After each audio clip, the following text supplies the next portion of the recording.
Hello guys, welcome to my channel. This is Honey. And ఇవాళ నేను ఆగ్రాలో ఉన్న తాజ్మహల్ చూడడానికి నా ఫ్యామిలీతో అందరితో కలిసి ఆగ్రా వెళ్తున్నా.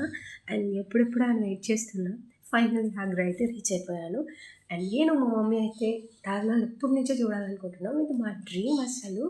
యాక్చువల్లీ మేమందరం ముందుగానే రావాల్సింది. బట్ ట్రైన్ డిలే అవ్వడం వల్ల కొంచెం లేట్ అయింది. మా ఫ్యామిలీ అంతా ఎంత వెయిట్ చేస్తున్నామంటే చాలా అంటే చాలా. కానీ 5 కల్లా క్లోజ్ అవుతుంది అనేసరికి కొంచెం భయమేసింది. ఎంట్రన్సే చాలా పొడుగుంది.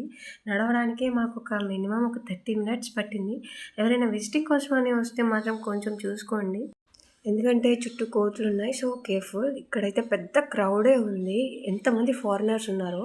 టికెట్ ప్లస్ టోకెన్ అయితే ఇచ్చారు. టఫ్ సెక్యూరిటీ వల్ల నేను అక్కడ వీడియో చేయలేకపోయాను. ఫైనల్లీ ఎంట్రన్స్ తాజ్‌మహల్‌ని అస్సలు చూస్తాను అనుకోలేదు. బట్ ఫైనల్లీ చూసేసాను. Thank you for watching. Hello guys, welcome to my channel. This is Honey. And ఇవాళ నేను ఆగ్రాలో ఉన్న తాజ్‌మహల్ చూడడానికి నా ఫ్యామిలీతో అందరితో కలిసి ఆగ్రా వెళ్తున్నా.